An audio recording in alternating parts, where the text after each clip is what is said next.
Hello, my name is Mary, and I want to talk about affordable housing as I think this is a very important topic. A lot of people don't understand affordable housing nor why it's important or the different types that exist.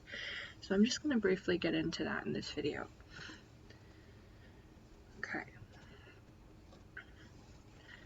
So affordable housing, you can define this in a few ways. I mean, you could just say it's reasonably priced. You could just say um, you know, well, it's affordable because that's how much I'm willing to spend. But there's actually a definition. It does have to be reasonably priced. It's supposed to be accessible to moderately low and also low income individuals and families. HUD would define this as affordable if it's less than 30% of your income. So if you made $3,000 a month, your total housing costs in all together should be $1,000 or less for it to be deemed as affordable. HUD actually sets the market rates for housing standards. Now, landlords don't have to actually obey them, but many of them want subsidy programs and voucher programs, and they want people to be able to pay their rent. So oftentimes they do use that guideline. Unfortunately, sometimes it causes high rent in certain areas where the market will allow for like a higher price. Um, and in other times, it keeps the rent low. Um, it's kind of one of those things that is a guideline, but it's not a rule. So, let's say in a zip code in Tampa, it'll be the price for a one bedroom cannot exceed $1,500. Now you might think $1,500, that's a lot of money, but there are places going for over $2,000 for less than what that one bedroom offers. So if your landlord prices that at $1,500, they can attract people who have guaranteed rent, maybe through like voucher programs. They can qualify for government rewards essentially, in exchange for keeping the rent lower and accessible to others. So there are places that will do that. There are others that they don't want that. And it is their choice, but there are also sometimes agreements in place that help include people who cannot afford the crazy market rents that we see, like 2 and 3,000 for nothing. I mean, let's think of New York, for example. So, um, there are kind of some ways that you might have in your mind of thinking affordable housing. It's actually not just renting. Owning a home is a form of affordable housing as long as you're appropriately owning the home. Um, and then there's subsidized housing, which is a reduced cost. So usually it'll be someone who maybe they're older or extremely low income or disabled. Those are oftentimes who you'll see in subsidies. And they'll have a program that'll say, okay, you can pay 30% of your income or half of your rent, and we'll pay the rest. And that's very program specific. Subsidized housing, it helps. Um, it could also be where it's not a program and it's just a apartment community that offers that. Rentals can be subsidized, so um, you would really see that with renting. There's not a lot of subsidy for mortgages, as you know, you have to be able to afford it to buy it. But sometimes there is assistance that pops up. Usually, when you see affordable home ownership, it's in helping you buy an affordable home. Now, these are programs that can be accessible to all people, but sometimes, depending on the programs, there are income brackets. Whether that's home ownership, they'll limit how much they'll pay if you make over a certain amount, which is usually pretty high. And then for subsidized housing, if you're not a low income person or disabled or one of their criteria that meets, you may not have access to that subsidy because it's usually to help a disadvantaged population. That's the intention most times. So affordability does look different for everyone. Um, there's something that you have to understand. It's called the average median income. It does have 3 tiers. So basically, the HUD will look at an area, and I'm from Tampa, Florida, so we'll look at that one. So if you look up HUD's income bracket, it groups the Tampa St. Pete area together, and the average median income, it says like $90,000. And then it says, okay, for one person, 2 persons, 3 persons, 4 persons, all the way up to like 8, and it gives you guidelines how to include that, and it gives a breakdown of the lowest 3 categories. And the extremely low is below 30%. So I think on the most recent one, it's something like 23,000 for extremely low for one person. So if they make that or less, they're extremely low. Very low is usually around like 33,000. So if they make that or less, they're very low income. And then below 80% is higher. It's around like 53 to 55,000, I think, right now where I am, and that's for one person. Now you might think like making $50,000 a year, that's good money. And well, yes, I mean you can afford to live on 50,000 a year, but you cannot live unresponsibly or irresponsibly. You will still struggle, you will still be priced out of things at that income, at least in Tampa, Florida. So just remember, it's very specific to the area that you live, and I will put a link to how you can check that information in the description. So how can such low income people afford housing? Now, usually the subsidies are offered through nonprofits or government assistance. Landlords like government funded or awarded programs. And then there's Section 8, and you might say, well, Section 8 is the government. It's usually offered through like a local agency, like that local housing authority. And yes, that's HUD, but you have to understand that it's localized. It's not just one big federal office. It's a bunch of small, like city and county offices. So there are choice vouchers, which means they can take that voucher anywhere that will accept it. And then there are project-based, which are location-based. And then there are also income-based properties. So let's say there's a property and they won't allow people who are above 80% AMI, then they can oftentimes qualify for like tax credits, and you can get into housing there. There's also private landlords. They do choose their prices and they can work with you, and sometimes there's benefits to doing that. Not only financial for them, but some of them, personally, if they connect with someone and they want to help someone and they have that capability of making that decision. And I've seen them truly take a loss on their books to help a person by providing affordable housing. So it just depends on the landlord. Not everyone's like that. So public housing is something that you'll all kind of maybe realize you've heard. So that's like for low income families, just anyone who's low income, maybe they're elderly, maybe they're disabled. So typically it's meant to be, they pay about 30% of their income. So if that family is only making $1,000 a month, which is real and does happen, especially on people surviving on Social Security or disability because they didn't have other income opportunities, or maybe their health is bad, then they shouldn't be paying more than around $300. Now, this does include utilities usually.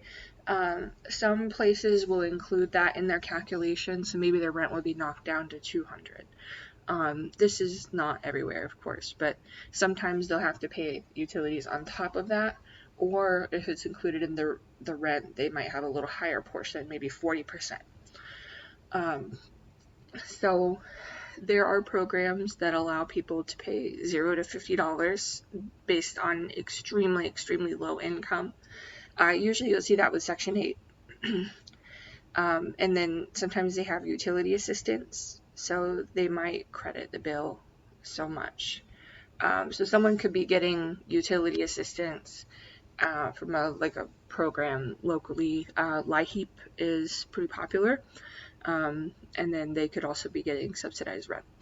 You can't double dip, so you can't get the same thing from two places, but you can receive assistance on two fronts. So Section 8 is probably a better example of this. So the choice voucher, let's say I have a voucher and I just want to go to this nice apartment complex that I saw. It's near my job. If in this case, because there's actually many full-time workers that have Section 8 and they just are not making the wages to sustain.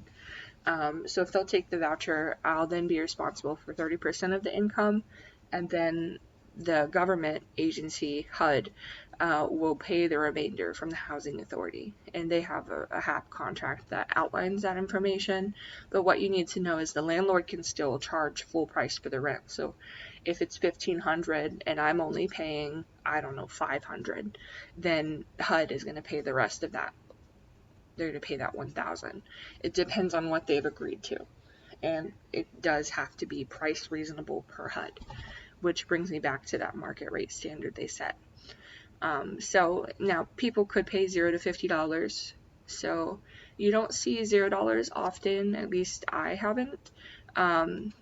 But you do see $50. So if you have someone, maybe it's a single mom with kids and she doesn't have a job because, her newborn's too young for daycare, and she's getting maybe like $500 a month in income from assistance or whatever the programs are that she is utilizing. She might have a $0 responsibility because she has to make that $500 stretch for everything. But she might have to put some of that money towards her utility. HUD might say, hey, we'll pay half of your utility bill, up to $50 a month. So every month, whatever's left after that $50 credit, she'll be responsible for. So that's what you could see with Section 8.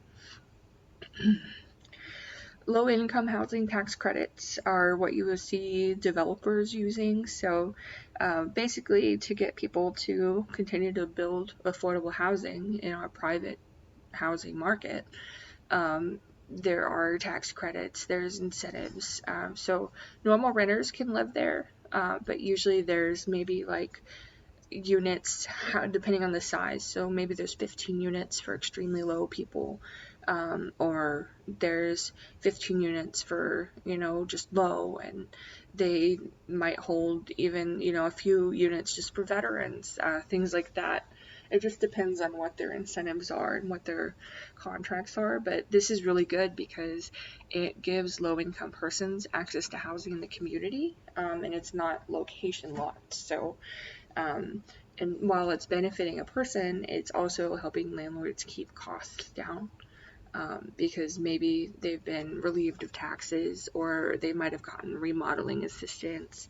There's different options, of course. There's also nonprofit housing. Now, you don't see this as much, but it is definitely something that exists.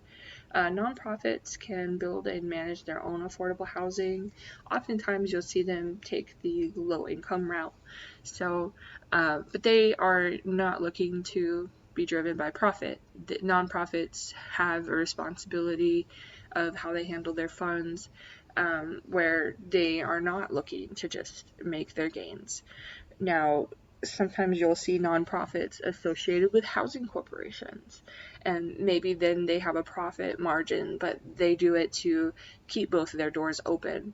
Either way, they can have affordable homeownership programs. They can have rental properties and even transitional housing or shelter. There are a lot of programs like that for veteran populations, which I'll get into in another video. There's affordable homeownership programs. So I actually did this myself when I bought my first home, and I'll explain a little bit. So they help people who are on the low income scale typically, or at least below the average, or within like 200% typically of the AMI. Now you might say 200% of the AMI, that's a lot of money. Well, it can be, but in the economy that we have and the prices that we have, it's actually still just not enough, is what people find, at least for making this purchase. So, because they want people to live in the community and to own homes that they can afford and to have home ownership accessible, they make things like down payment assistance. So, down payment assistance, where I live, there's like a program for the county. It's like $15,000 that they'll give you for down payment assistance. It might be more now.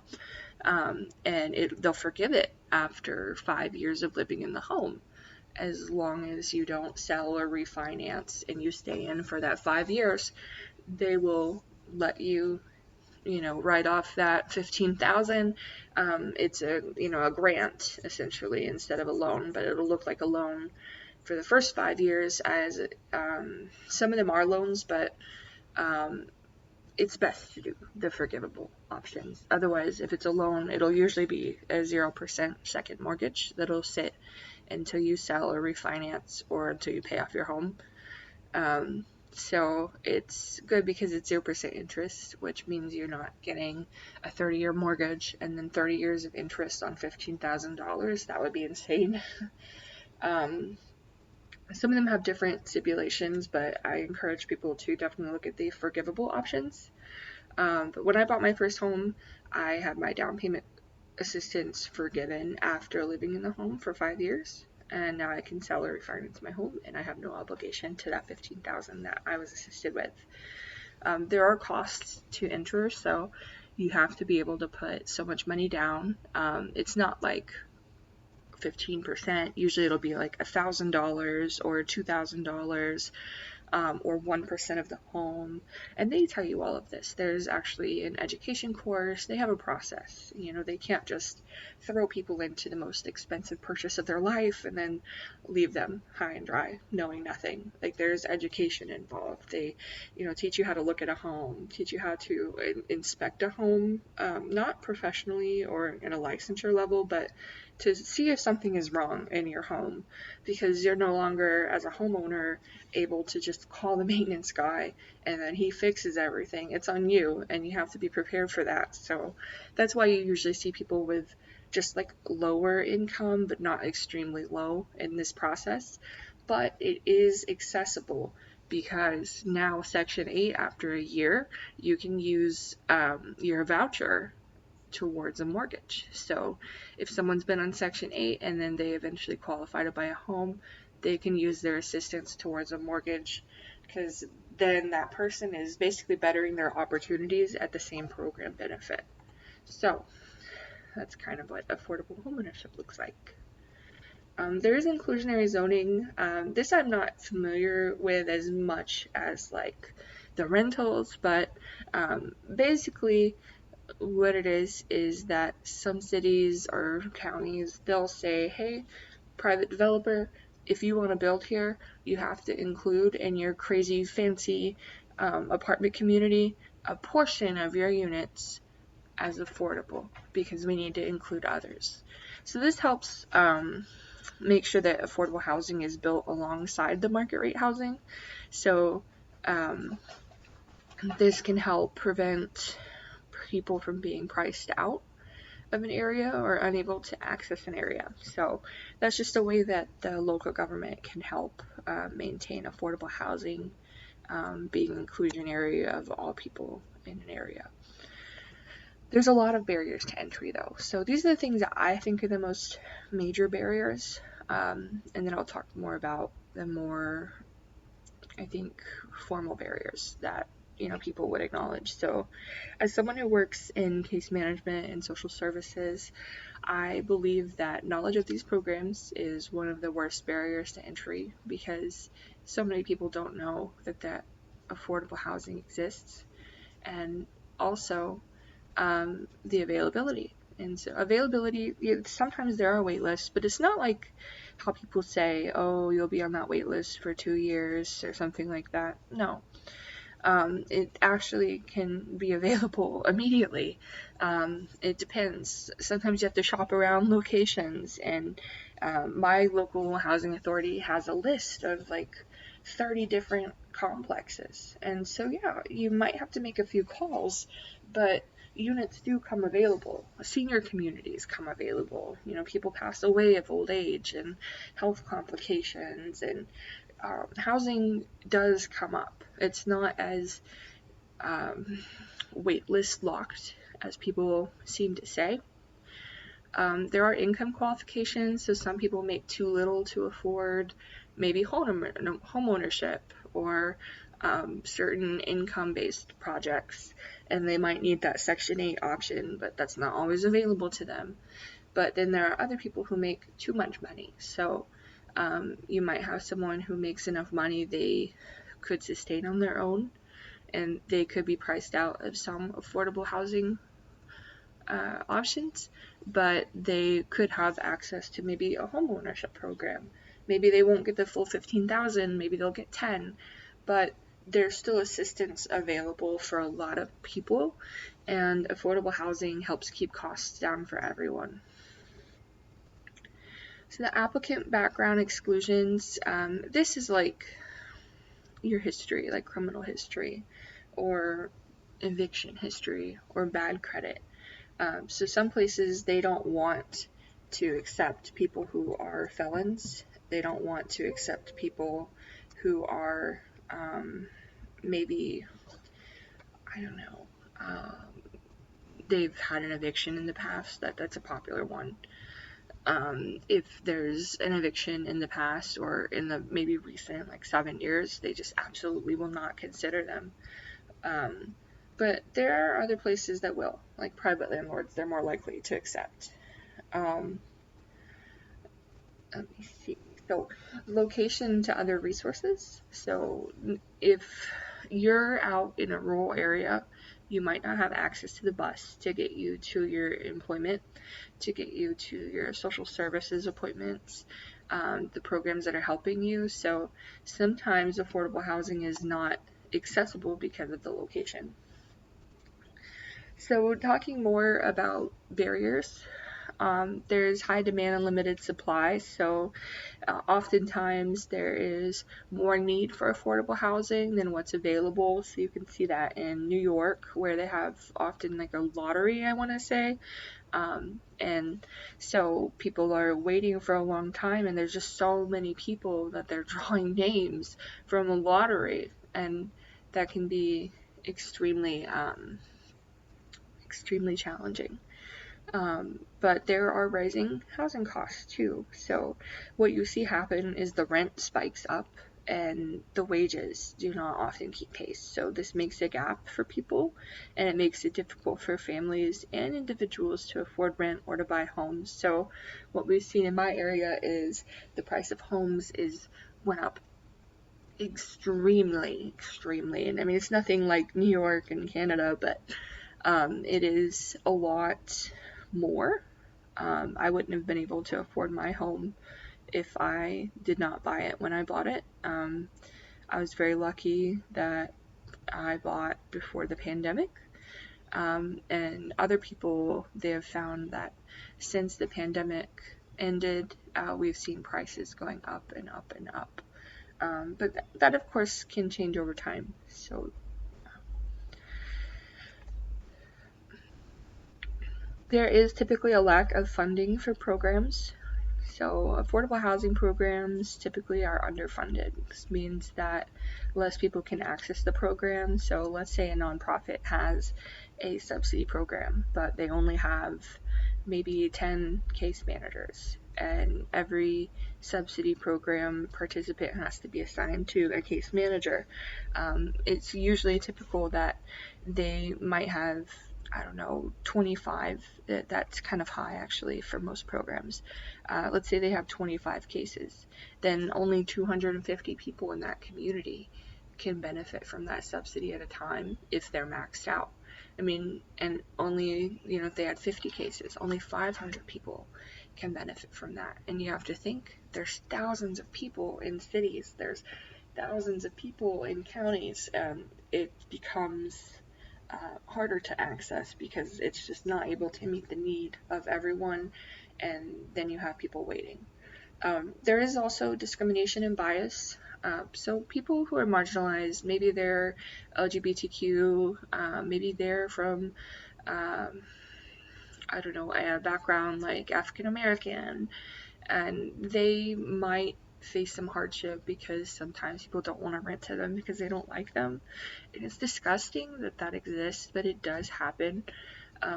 If it's a fair housing market, it should not happen. And of course, there's fair housing laws, but people find ways around that.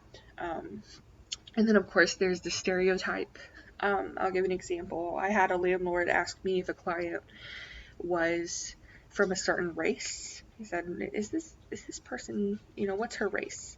And that was pretty gross to me. That's not a relevant question. Being a renter, that's breaking fair market laws. So, something like that can happen because they get afraid. They whether it's, oh, this person's on Section 8, they're gonna be lazy and they're gonna wreck my unit, and that's just not the case. There's actually so many wonderful families. Everyone goes through hardship. So, yes, you'll see sometimes units get destroyed, but that happens whether they're on Section 8 or not, whether they're in affordable housing or not. Things happen to units. It's the risk that landlords have. The zoning regulation, so sometimes they may restrict the development of land. So they might say, sorry, we can't have multifamily homes in this neighborhood. Um, and maybe that's because they want agricultural land there.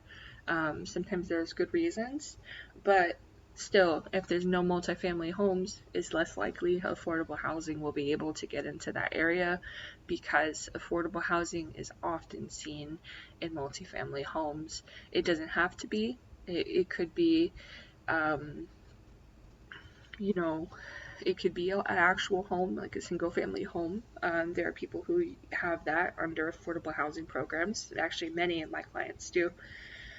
But it just depends on the area. There's also a lack of infrastructure.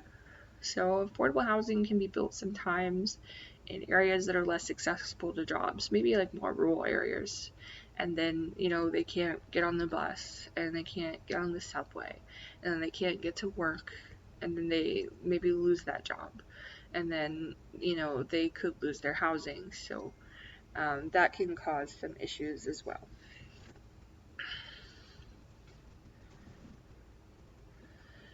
And in addition to everything else we've talked about, the credit and rental history is actually a pretty big qualification. So let's say someone does not like someone's background. If they have bad credit, they can deny them because they can say, well, they have bad credit. But oftentimes, it is a valid reason.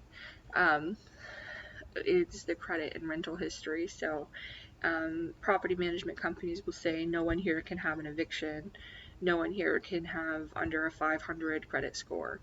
And those can be barriers to entry because people who have low income typically do not have, the most money to afford making payments. So sometimes you can see that people lose out on opportunities because they don't have enough, and then they can't gain access to those resources to be able to have enough, which it becomes a cycle. Many housing programs, they're actually not housing first. So housing first means essentially we want to get you into housing and then address the things that have made housing difficult for you and keep you housed, because how are you going to figure it out if you're on the street, or if you're in a shelter, or if you're struggling to make rent. But some programs are, you have to have a 600 or more credit score, you have to have a good rental history, you have to be current, and that makes it hard for low-income persons to qualify, and then they continue to struggle to access the essential services that they need if they live too far away. So that can make things challenging. just revisiting the criminal background. So most programs do not allow for persons going through like substance abuse. They might restrict, they won't say, unless you pass a drug test, you can't be in this program. Or they might not allow people who have an arrest history or on probation. Even if they do have a housing first mindset, it does make it harder for people to access housing, because then that housing first program has to find housing for someone, which is typically going to be with a private landlord.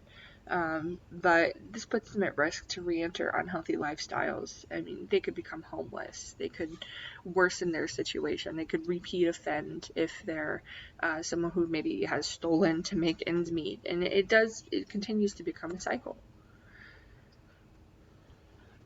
Now, there are some myths and some facts. So I would say affordable housing lowers property value. This is a myth. There are studies that support otherwise. If you do some research, you can find out that affordable housing is not lowering property value. And unemployment, I'm sorry, only unemployed persons sitting on welfare are doing this. That also is a myth. Many are full-time workers, seniors, and disabled persons. And someone will say, it's a free handout. Well, that's typically a myth, because it's almost always not free. Even if there's a $0 rent portion allotted to someone, there are utility costs. And there's no zero cost that's guaranteed. So just keep that in mind.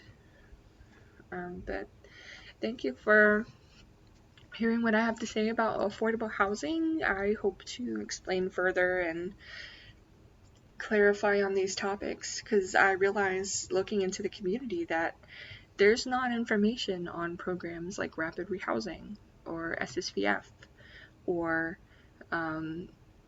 what affordable housing looks like, and I haven't seen a whole lot of that available to people. So I hope that this helps you, and if you have questions, just put them below in the comments, and hopefully my next video will come soon.